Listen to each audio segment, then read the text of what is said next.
Hello, and welcome to another episode of Hi, I'm Jason with Jason Pollock. I am not Jason. Join Jason and Justin back in the green room as they talk with some of their favorite folks from the entertainment industry. And now, the man you haven't been waiting for, Jason Pollock. Hey, Melissa. Hi, Jason. How's it going? Hi. Great. Thank you. Hi, everybody. Melissa, thank you for filling in for Justin all this time. I have a blast every week. That's great. You're so much easier on the eyes than Justin is. You're not so bad yourself, Jason. Oh, go on. We have fun. Great guest, but I kind of want to hear more compliments from you now. Did I make it weird? I'm making it weird. No, I'll see what I can throw in throughout the show. And you did your homework last night, right? You watched Last House on the Left. I did watch through the whole thing. I think the very first time I sat through it, I don't know if for whatever reason, I cut off at one scene and couldn't finish it. But rewatching it, I'm like, okay, it's not as bad as I thought it was. Not bad in the sense that it was a bad movie, just disturbing. Yeah, exactly. Well, the cool thing is, after reading the bio and researching our guests, I wanted somebody from a horror film because of Halloween. He's beyond just Last House on the Left. The guy's a legend in comedy. He's in the graduating class of 77 from the Comedy Store. His background is extensive. I mean, written for numerous sitcoms. Stooges, and it's incredible. Yeah, I think we should bring him out. Let's bring out Marc Sheffler. Hello. Hi, Welcome. Our studio audience loves you, Marc. Yeah, it's very nice. Nice to know the digits, little bites of information. Appreciate it. Oh, you're on to us. Great. Marc, welcome. I was saying, I was, you did so much. I read your bio, and I'm just kind of in awe right now. You're more than just Last House on the Left. You're a lot more than that. Yeah, a lot more. I don't even know where to begin with you. And a wide variety too. I mean, not just horror, but comedy. I mean, it's incredible. It's a fun ride, I have to say. It's I'm kind of like the adult I always imagined myself to be when I was a kid. So, I always wanted to live my adult life like a teenager with a really big allowance, and And you're living the dream. Yeah. I've had that same discussion with other people about living the dream, because I've never had a real job. I'm 72. I mean, I've had, kind of real jobs that I've done off of entertainment. Like I taught writing at Loyola Marymount University. I never graduated from college, and suddenly I was a professor, right? And so everything's been connected. But I noticed that there was a common denominator, going back to what you guys mentioned in your intro about the class of 77 at the Comedy Store, which included, beyond myself, Robin Williams and Jay Leno and David Letterman and Tom Dreesen and Michael Keaton and Marsha Warfield and Mark Summers. And, just, oh my God, we were all there. Yeah. And the funny thing about it is that all of us kind of arrived in LA surfing on a wave already. Like something, things happened very quickly back then, and you could just tell that there were certain people that were going to move forward quickly. And luckily I was one of them. And it was, everybody was very special in their own way. And that's it was like this aura. Everybody you mentioned made it successful, and they all had their own unique personality. Yeah, but back then, I sold the first script that I ever wrote. See, it sounds like so rare. That's incredibly rare. It's bizarre. Okay, so in 1976, when I landed in LA to move from back east, I was in New York. Then I was back spending some time with my dad in Pittsburgh. And from Pittsburgh, I wrote a script, sold it, and moved to LA. The day I landed in LA to relocate, I had a a car, I had an apartment, I had an office, I had sold the script, and I had William Morris as an agent. So that's how I arrived. How old were you? At that time, I was 27, I think, 27 or 28, 27.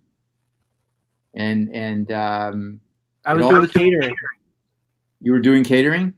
Yes, as you do in the yard. Mark was dominating in the world, and Jason was. No, I wasn't. I wasn't dominating. No, I was one of many people who had a similar kind of fortunate experience, right? That things like I after Last House, you know, that was a short-lived moment of glory for me. It didn't, you know, but for a couple of weeks, I was in a top 10. I was like one of the 4 stars of a top 10 picture in the United States. So that was kind of trippy. And that went up and down, right? That go ahead, Jason. I'm sorry. I'm sorry. Did you sell, I'm getting the timeline confused. Did you sell the script before Last House on the Left? No. What happened was that's what I was getting to. I even became a writer strangely, right? Like let's go back to I dropped out of college in 1969, and I went to LSU, Louisiana State University. I actually went to school with David Duke, right? Oh yeah, but consistent. Asshole then, asshole now. So man hasn't changed. So I was 19 and didn't want to be in college because I was bored. Wanted to, you know, I had some vague idea of beginning a career in the entertainment business because it was something that looked like you could make a lot of money and have a lot of fun doing without having to do very much. So it was extraordinarily appealing to me. So I left college with only 3 life goals. I wanted to smoke as much weed as possible. I wanted to sleep with as many different women as possible. And I wanted to make just enough money to afford the weed and the women. So show business was perfect. I mean, it was like perfect. So I leave college. I go to Pittsburgh to see my dad from Louisiana. And then I go to the Catskill Mountains. And I like buffaloed and bullshitted my way into a job as the stage manager of the nightclub in the Raleigh Hotel, a 1,500-seat nightclub back then in South Fallsburg. And I was there for about a year and saw every comedian who worked the Catskills multiple times. And it was an extraordinary education for me. I learned, you know, I look back on it and I learned joke construction and write, you know, just stand up and how to be on stage, just learned a bunch of stuff. And then towards the end of the year there, I had met along the way. Do you guys remember a comedian on the East Coast by the name of London Lee? I know that name. Maybe it's because I'm Jewish and comedy. I do know that name. Okay. So his whole shtick was he was called the rich kid. He came from like a very wealthy Long Island family, and his father was in the dress business. And he decided to be a comedian. So his father had enough money, and he hired writers and made the guy, got him, you know, in Carson and whatever. And he was working all the time. So I had met him.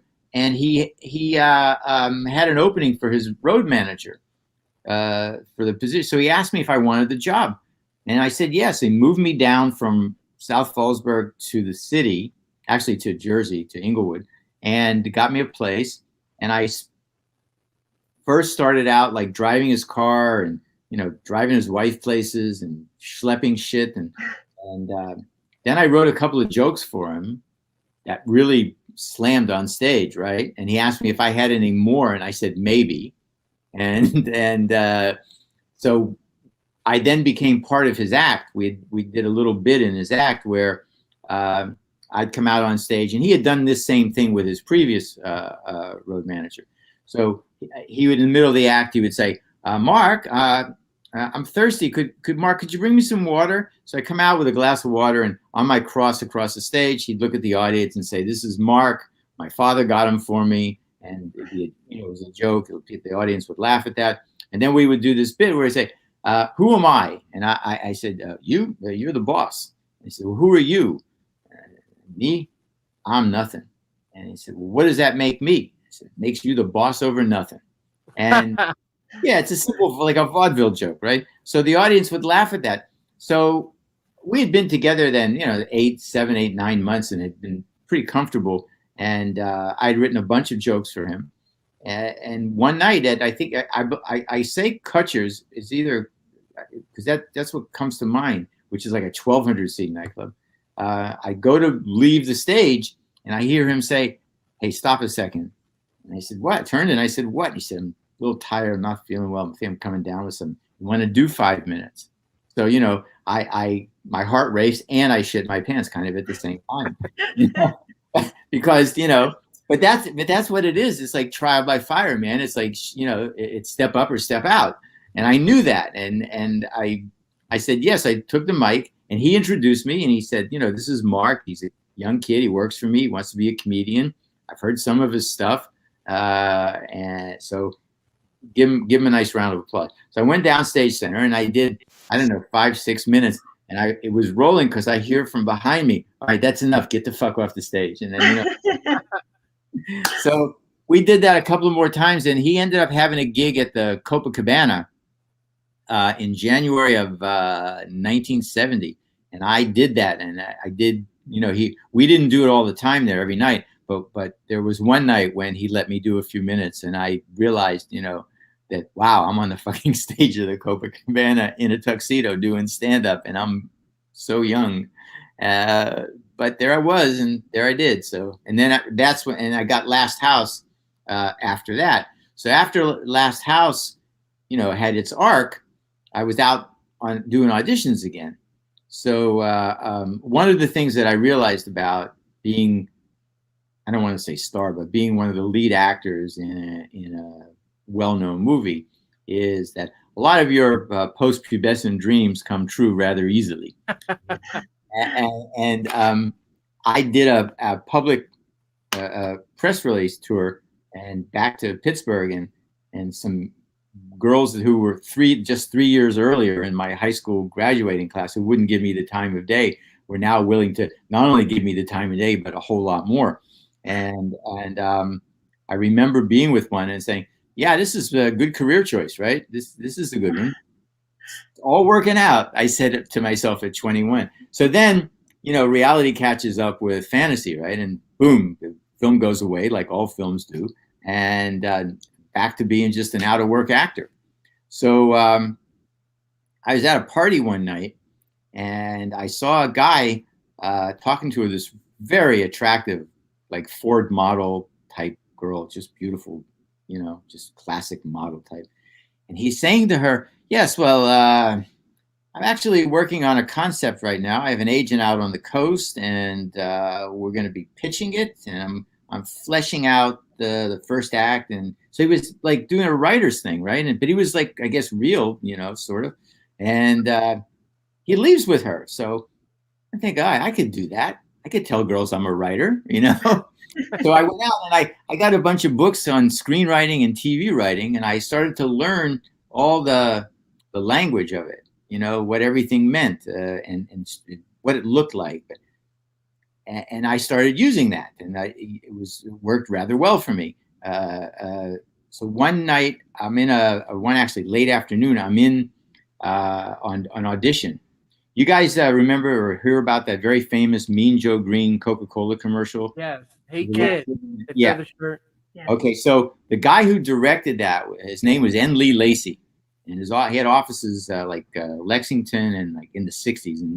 And I had auditioned for him a lot of times and got a couple of commercials through him, and we'd become like pals, so he sees me in the waiting room downstairs in his office, and I'm doing this thing, and talking to some model about writing, and I'm completely full of shit. And she goes into her audition, and he, having overheard, said to me, "Hey, as soon as you finish writing that, I want to read it. I have an agent at William Morris in Los Angeles. It's just, I just love what you said." And I had to say to him, "Look, Lee, I don't have anything. It's just bullshit. It's just for girls." And he said to me, "Is it working?" And I said, "Yeah, it works really well." He said, "Then you're a talented idiot. He said, you're using this for the wrong purpose. He said, you actually have to write something now. I want to see it. So he made me write something. He kind of embarrassed me so I took a while, wrote a script, gave it to him. He sent it to his agent in California. And then I got a phone call one day saying, hey, we sold it. Get on a plane. You're moving to Los Angeles. And it was like, whoa, so I landed. I was a working writer. I had an agent. Lee got me an apartment, a car, and an office. And that was, I was, at that time, I was 26 years old when that happened, I think. That's an unbelievable story. You were just in the right place, right time, said the right things. I'm telling you, I'm working on a book about my my life and my career, and it's called "As Luck Would Have It." The perfect name. Great title. The story of me and my very successful mediocre career.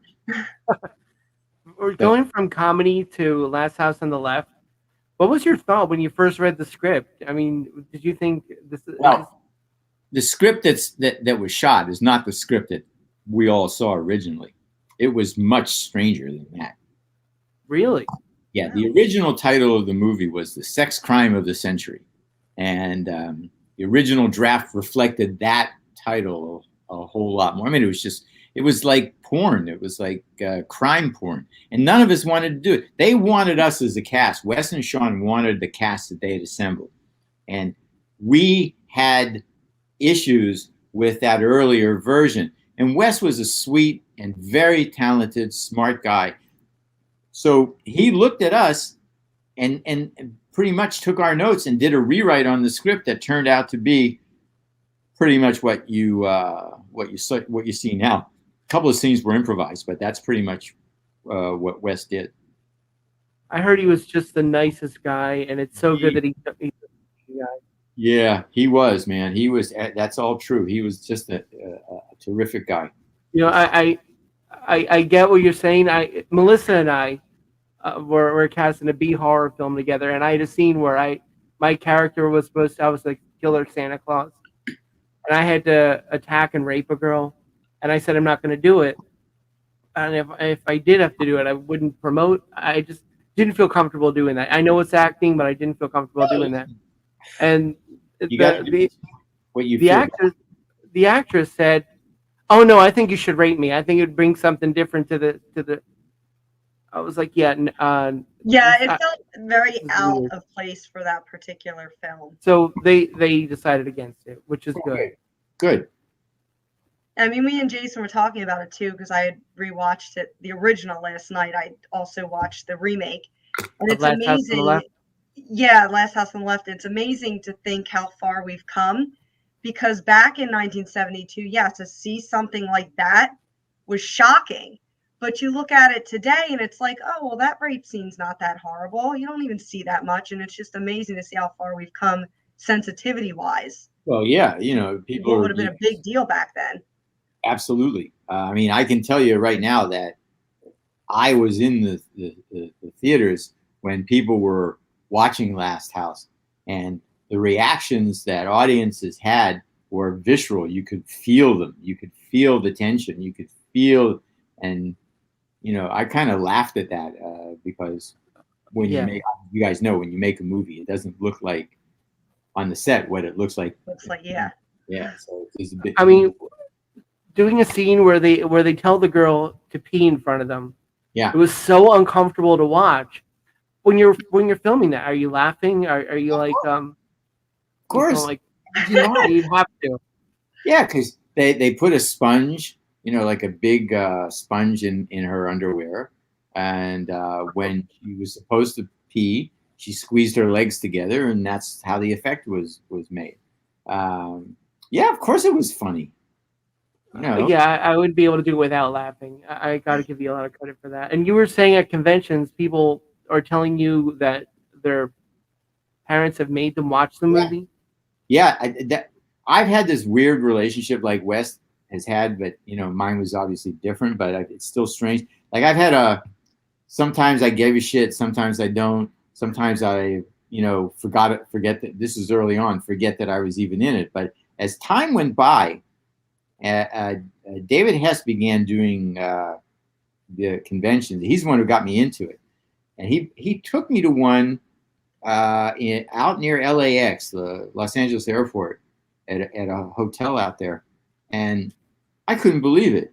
I couldn't believe that people were lining up to see me, let alone want to give me money for an autograph. Right, I know. And then, to your point, I thought to myself, well, this is pretty weird, but it's going to die out. This can't go on. And then I started to go to conventions on my own and hear from teenagers that their parents made them watch this movie because they wanted them to know what would happen if they made a wrong choice going out one night.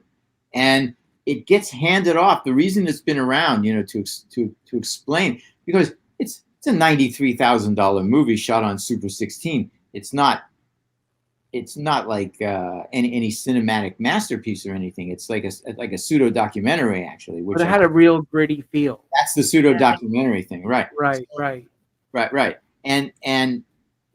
But what it is a cross-generational cautionary tale, and that's what I learned. That's what I learned when I kind of got unfull of myself and started listening to the fans on why. Because I used to say to myself, how could anyone, why would anyone go on and be a fan? I mean, I could see seeing it, yeah, of course, but be like a fan, like a fucking fan, like they're behind it. They're fans. It's the revenge part of it. The revenge is so exhilarating to watch. Yeah, I guess. I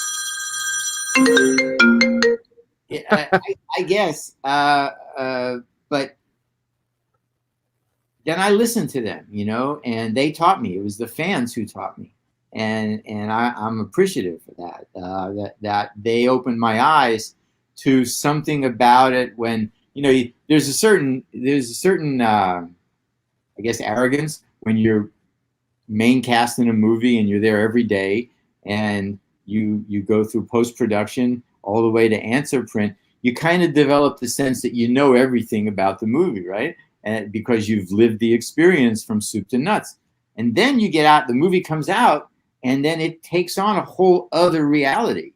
And it starts to mean other things to other people that you never saw. Like I saw Wes about a year before he passed away, maybe a year, 14 months before he passed away. We were invited to an art gallery opening in Burbank. An artist had done a multimedia rendering of some scenes from Wes's movies and put together an art exhibition with that in it. So somebody knew Wes. The guy who owned the gallery knew somebody who knew Wes and knew somebody who knew me, and we both got invited. So I hadn't seen him in years, and we talked, and I looked at him and I said, can you like fucking believe this fucking Last House on the Left? And he went like this. He said, yeah, man. He said, go figure, because that's our thing in common. We did our first films together, and we were a tight group. And I said, can you fucking believe it? And he just laughed at me and he said, man, you never know, right? And I said, Wes, I'm glad for you, man, but it's really fucking strange. Yeah, but your character was so sympathetic. I mean, everybody kind of felt, I mean, when your character, puts the gun in his mouth, you're kind of going, okay, well, I wish everybody else had died. They deserve it. But this poor kid just needed a break, so. Well, I mean, if you know anything about dramatic construction, he was doomed from the very beginning. I mean, he was so controlled at that point. It's just, once you're that deep in, how do you get out of it? But through the whole movie, I mean, I think everybody saw that sympathy there for Junior. Absolutely. And, I again knew nothing about acting technique. I just kind of had an idea what he wanted and tried to do it, That's all it is. With a good director like Wes, it'd be easy to pull that off. I mean, if you elicited those kinds of feelings among fans, you did something right. So I learned as much or more about Last House from the fans than I did from making it. Wow. I can't imagine you get recognized anymore from Last House. But At conventions, I do, like within that bubble. Right, right. I'm in that bubble, like my wife and I did Chiller one year, and that was a whole thing, like trying to explain to my wife, my current wife, we've been together now 17 years. She started going to conventions with me. So she already thinks I'm strange, right? She's 100% convinced that, I'm the strangest and laziest person on the planet. And I tried to tell her that, I said, look, I know you think I'm an idiot, and you may be right. But when we go to these conventions, these people who come to them, who are Last House fans, they're going to look at me a whole other way, and you're not going to believe it. And sure enough, we're in New Jersey at Chiller, and come out of the room to go downstairs to get some coffee. My wife and I get an elevator. It's empty. Then a couple of floors down, it stops, and a girl, like, I don't know, 19, 20, and her look like boyfriend get on the elevator, and she sees me, recognizes me, and like turns around and puts her face right into her boyfriend's chest, and like she couldn't look, like she was. My wife is like, "What the hell?" I said, "I told you." That's fantastic. Just the way it is, So, but I'm grateful for the fans, because they as I said, they opened my eyes to things that I had not seen before. I never would have imagined that that's how people would perceive the movie, but it makes sense. I mean, look, do you remember the horrifying school bus nightmare movies when you watched in elementary school as a kid? Oh, okay. I was traumatized by some of those. Public service thing. Yeah, the public service movies. Yeah. About dangers on the roadway, bus safety, and it was just, they were traumatic. And I guess that's how people viewed Last House on the Left. Like, I'm going to show this to you so you know what not to do. Yeah, because the second the girls go up to ask for weed, it's not going to end well. Well, that's Junior bringing the girls back to Krug. That's what sealed his fate, because he knew that if he did that, there's no way they were done for. Yeah, I mean, he did hesitate at first, and you could tell he's like, "No, I don't want to do this." And then you could see, I'm controlled. I can't. It's. But it wasn't until just a few years ago that I figured out, at least for me, what I think the film was actually about.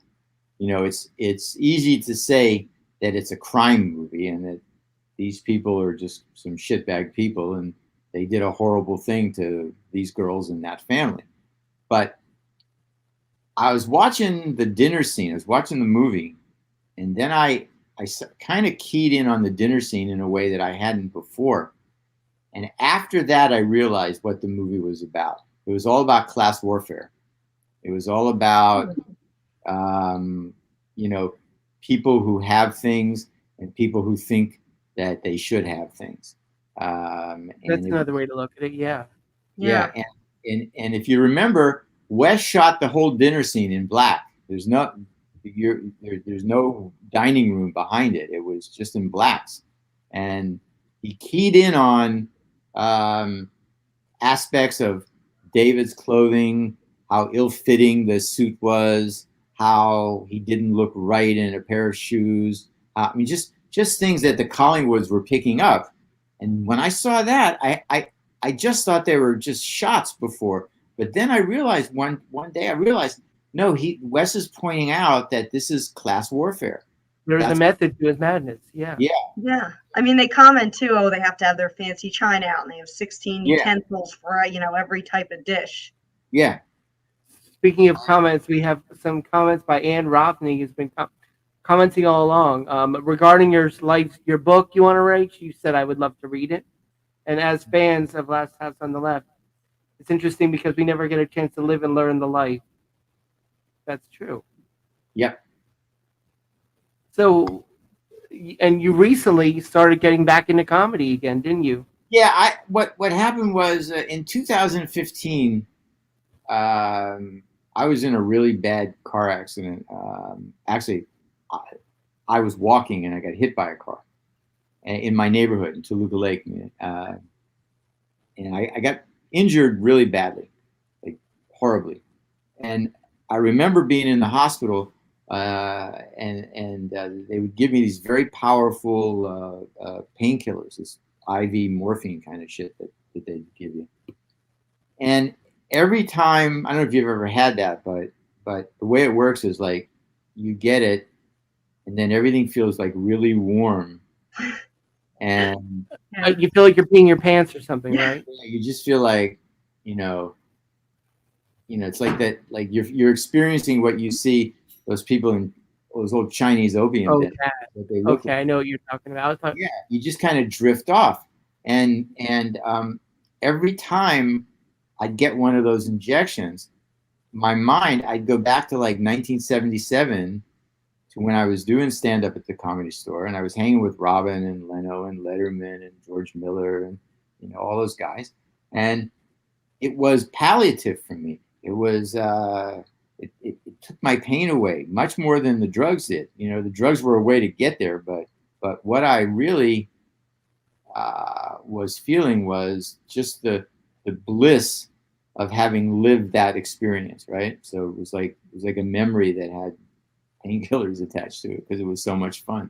I mean, every day was just more fun than the previous one. No, really, it just was. It just every day was more fun, and so I decided after I got better that maybe I'd try to do stand up again. So I went back to the Comedy Store and started hanging out. And to their credit, they're all real nice to me. I'm like one of the original regulars. So, people are kind. And it's your home. It's your home club. Yeah. And my name's been on the wall for like 40 years now. So I'm what an honor. History of the store. So I just reached a conclusion that like nobody would give a shit about anything I had to say, because I listened to the audiences and I listened to the young comedians and a couple of older people, and I said, I'm just an old guy with a beard, man. Fuck it. So I let it go. I just let it go. And it always troubled me because stand-up for me, even though I've had a pretty nice writing career, stand-up was always like the girl who got away, right? It was like, I left it, right? I went into writing, and I had very good reasons because I wanted to have a family and I didn't want to be a dad who was a voice on a phone, right? I wanted to be there, and I never wanted to try. I didn't want to go on the road, and I knew I would have to do that. So I made my decisions, and that's okay. But still in the back of my mind, every time I saw somebody I knew doing stand-up I just, from that moment when I was 10 years old and I was on stage with the Three Stooges, it's been this like line in my heart, right? So it's been the girl who got away. So I said, anyway, I let time pass and I give it up. One night I was taking a shower and just down on myself, just, having like a reckoning, like, you're old and no one gives a shit. And, no one fucking cares. Stop this, because I get these haunting things I dream of myself being on stage, right? I would actually literally have dreams that I'm doing a set somewhere. So I just, for some reason that day, just fucking got on myself. And I said, you had your time, let it go. Get the fuck out of here.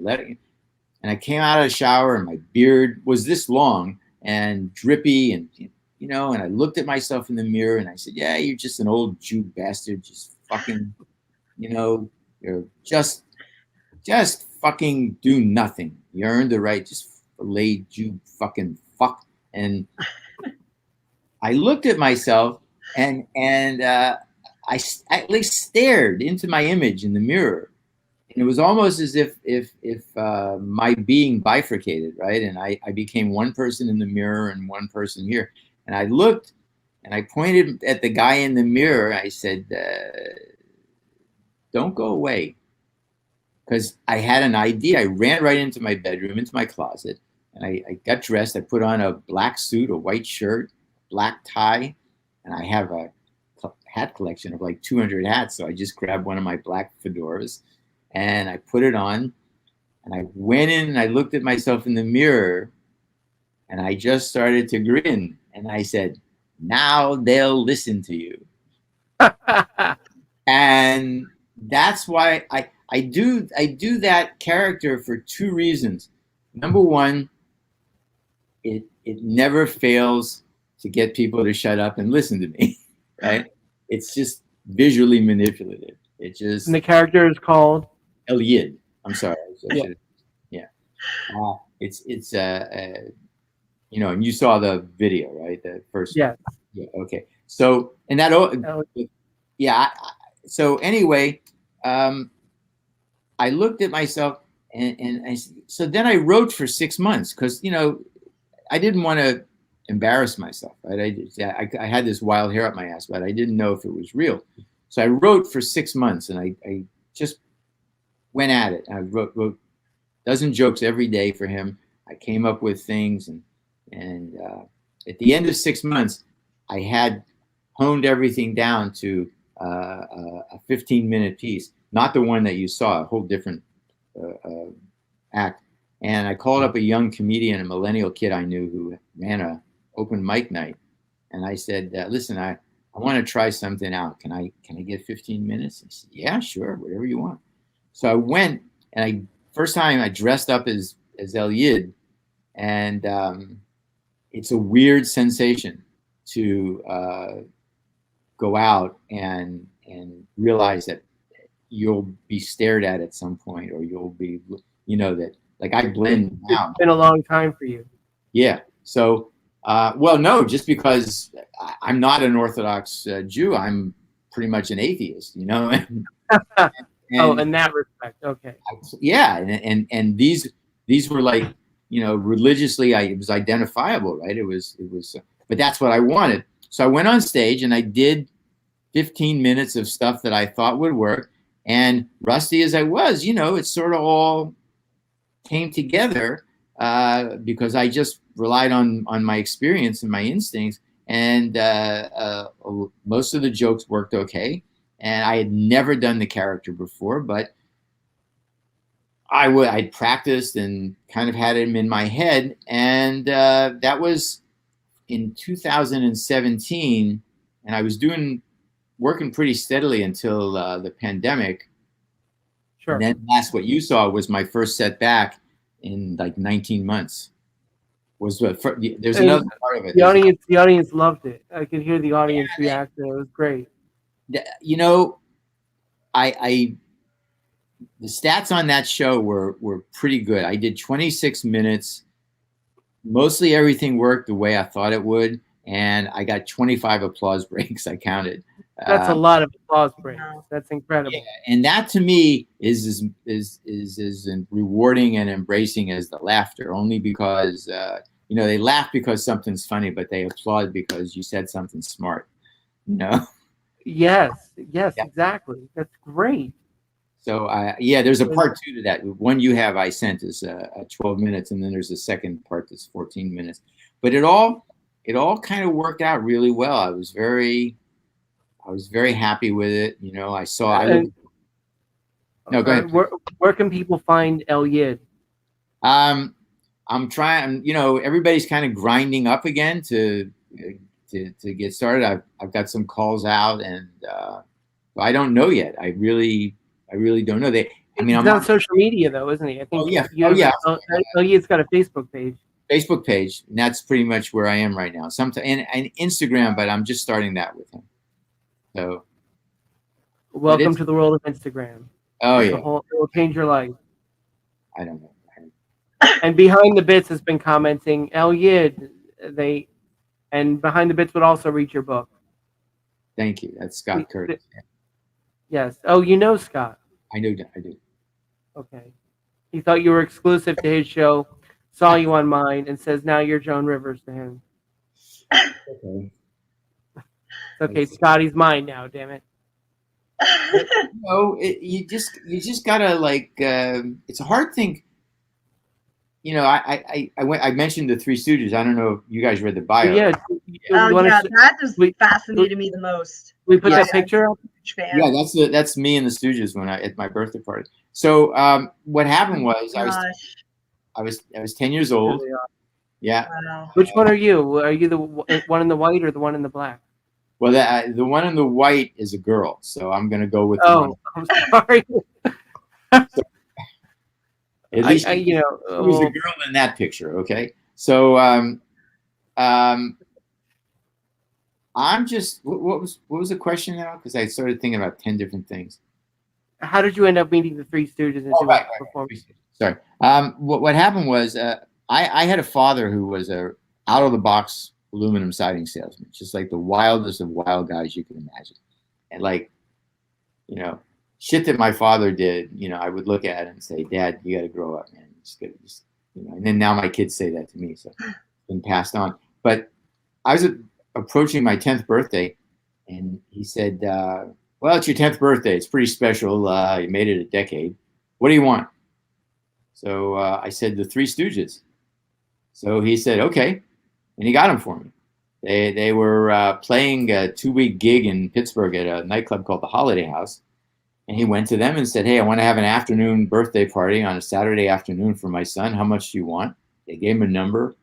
Apparently, they since it happened, they agreed to it, and I had a party for a bunch of my friends and about 60 people all together with parents and people who couldn't fucking believe this was happening, and My God, that's a trip. Wow, that is so So, cool. yeah. So what happened was in the middle of their show, Mo looks at the audience and says, "So we're here to celebrate Mark's 10th birthday," and everybody applauds.